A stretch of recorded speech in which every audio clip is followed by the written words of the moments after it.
आप सबका। एक मतलब और कुछ शेर।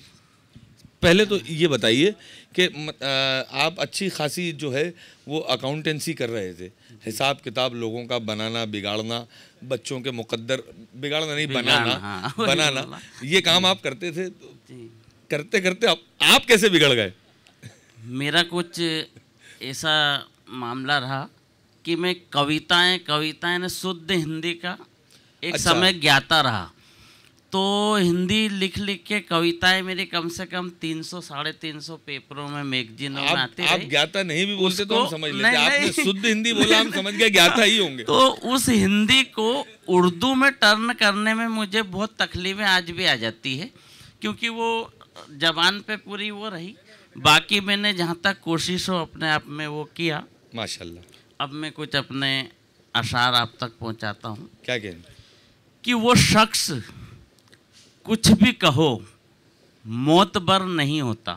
वो शख्स कुछ भी कहो वो मौतबर शख्स नहीं होता। कुछ भी कहो मौतबर नहीं होता, किसी के दर्द का जिस पे असर नहीं होता। बहुत अच्छा है, वाह वाह। वो शख्स कुछ भी कहो क्या अच्छा मतलब मौतबर नहीं होता, किसी के दर्द का जिस पे असर नहीं होता, और जिसे गरीब यतीमों की कुछ खबर ही नहीं, जिसे गरीब यतीमों की कुछ खबर ही नहीं, बुलंदियों पे कभी भी वो सर नहीं होता।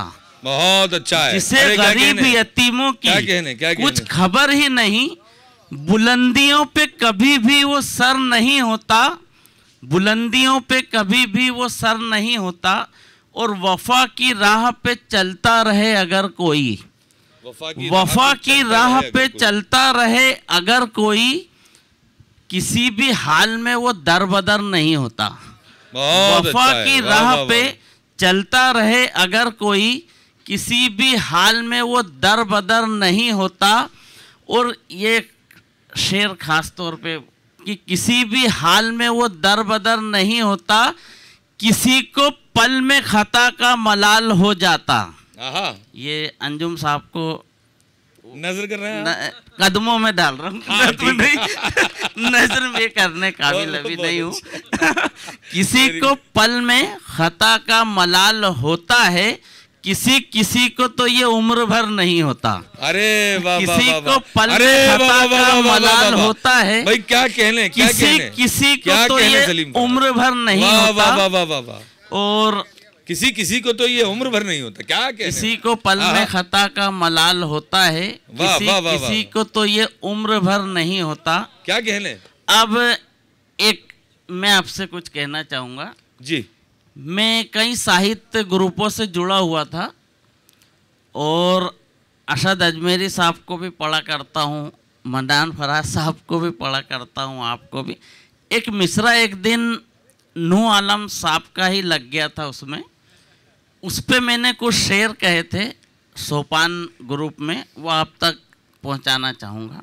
अरे क्या कहने? कि ए मोहब्बत तेरे पैगाम से पहले पहले, ए मोहब्बत तेरे पैगाम से पहले पहले, मिट गए कितने ही अंजाम से पहले पहले। ए मोहब्बत तेरे पैगाम से पहले पहले, मिट गए कितने ही अंजाम से पहले पहले। और तू मिलेगा तो मेरा हाल ना जाने क्या हो, तू मिलेगा तो मेरा हाल ना जाने क्या हो, दिल धड़कता है तेरे नाम से पहले पहले। तू मिलेगा तो मेरा हाल ना जाने क्या हो, दिल धड़कता है तेरे नाम से पहले पहले। और एक इल्जाम जो आया तो मिटा दी हस्ती, एक इल्जाम जो आया तो मिटा दी हस्ती, मैं शरीफों में था बदनाम से पहले पहले। एक इल्जाम जो आया तो मिटा दी हस्ती, मैं शरीफों में था बदनाम से पहले पहले। और अपनी पलकों पे बिठाते थे मुझे लोग यहाँ, अपनी पलकों पे बिठाते थे मुझे लोग यहाँ, गर्दिशे गम तेरे कोहराम से पहले पहले। अपनी पलकों पे बिठाते थे मुझे लोग यहाँ, गर्दिशे गम तेरे कोहराम से पहले पहले। और जब मिलोगे तो नजर कैसे मिला पाओगे, जब मिलोगे तो नजर कैसे मिला पाओगे, ये भी सोचा नहीं इल्जाम से पहले पहले। अरे जब मिलोगे तो नजर कैसे मिला पाओगे, क्या ये भी सोचा नहीं इल्जाम से पहले पहले।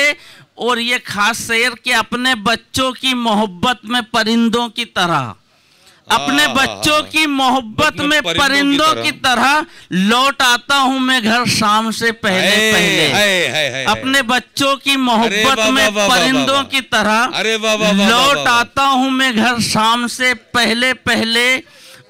सलीम फराज, अपने बच्चों, आपने इतना बड़ा शेर कह दिया है। मैं जितने लोग यहाँ बैठे हुए खास तौर से शाहिद अंजुम साहब के एक्सप्रेशन देख रहा हूँ कि उनके मुंह से आवाज भी नहीं निकल पाई। इसका मतलब वो किस तरह से इस शेर में डूब गए थे, वो कहाँ चले गए थे, ये मैं जानता हूँ। मेरे लिए शुक्रगुजार हूँ और मैं बहुत ही मुबारकबाद देता हूँ इस शेर के लिए। फिर से पढ़े आप ये शेर।